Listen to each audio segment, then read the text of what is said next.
bonanza market, you remember George, where defying your instincts actually can bring unexpected positive results. Here's a clip from Seinfeld to refresh your memory.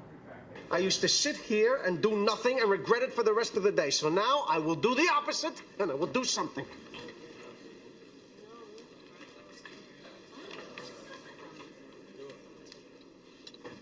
Excuse me, I couldn't help but notice that you were looking in my direction. Oh, yes, I was. You just ordered the same exact lunch as me. My name is George. I'm unemployed and I live with my parents. I'm Victoria. Hi. George, you gotta just love Seinfeld, and you have to love George. Joining us, Key Advisors Group's co-founder and author of The Common Sense Bull, Eddie Gabor. Eddie, you saw that clip and it probably made you chuckle, but your take on this idea that investors are doing, or the market is doing, the opposite of what everybody's anticipating. Yeah, and that's typical when you see a volatile market. Let's take a look back in the fourth quarter, right? As we started to get into the fourth quarter, volatility picked up, the market started to sell off, and naturally investors panicked. They didn't look at fundamentals, and they just followed the herd and continued to sell off. And anyone that did sell in the fourth quarter is probably kicking themselves now, because we've seen one of the robust V-shaped recoveries in the first 2 months of 2019. So it just goes to show, as I say in my book, do not follow the herd. Stay disciplined, look at fundamentals, and don't make your investment decisions based off of emotions and hearing what your neighbor says. Focus on fundamentals and what your plan is, and more than likely, you will make the right decision. Okay, and it's interesting because one of the things that you say is that this is the most hated bull market in history. Why do people hate it?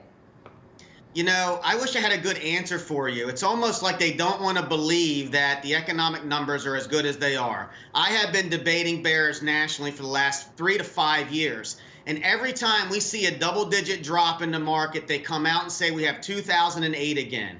And I have been clearly stating that the fundamentals now versus where we were during the Great Recession are complete opposites of one another. We have GDP 2.5% right now. We have interest rates low. We don't have an inverted yield curve. The Fed is off the table, and inflation is tame. And top that on top of earnings that we saw in the fourth quarter beat expectations, and revenue is strong. So again, these double-digit corrections are normal, they're healthy, and I actually like when you see this pessimism, because when you do, that's usually a clear sign that it's a buy, not a sell. Okay, so the pessimism is out there, is what you're saying. How much longer can this bull market run?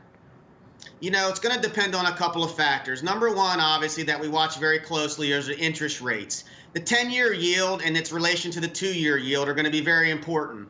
So we need to make sure that the 10-year does not spike too high. The 10-year stays under 3.5 and we're not an inverted yield curve, I would argue this thing still has a couple more years of legs left in this bull market. The other thing, of course, is recession. We don't see any recessionary signs right now, but if we start to see an inverted yield curve, normally that means we're about 12 to 16 months away from a recession, and that's a time to be very, very cautious. Now, next year is an election year, okay? So an election year could be a little bit dicey depending upon what direction it goes in, but for 2019, the fundamentals look strong, and for us, if you have the risk tolerance, we would be buying the dip. Okay, Eddie, let me ask you this. Well, actually, let's discuss this for a second, because Blackrock CEO Larry Fink, he was asked about modern monetary theorists, and he said this. Take a listen. I was going to say something I shouldn't say on television. That's garbage. I'm a big believer that deficits do matter. I'm a big believer that deficits are going to be driving interest rates much higher, and it could drive it to an unsustainable level. Okay, that response coming after a similar reaction from former U.S. Treasury Secretary Larry Summers in a Yahoo Finance interview. Watch this. I think MMT is today's version of voodoo economics. Like the supply side economics of the late 70s, it promises a free lunch. It takes ideas that have a little bit of validity and extends them to a grotesque point where they defy the laws of arithmetic. Eddie, I want your thoughts. Which camp are you in? I agree with Larry Fink 100%. I mean, you cannot live in a world where you just think you can pile on as much debt as possible and not address it.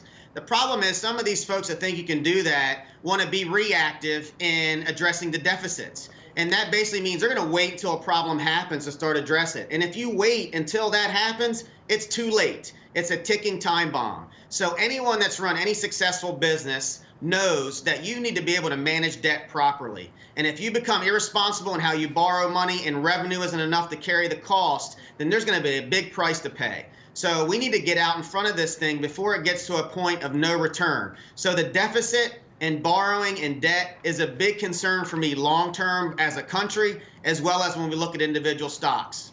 Okay, Eddie, we have to leave it there. Thank you so much. Great to see you. Thank you.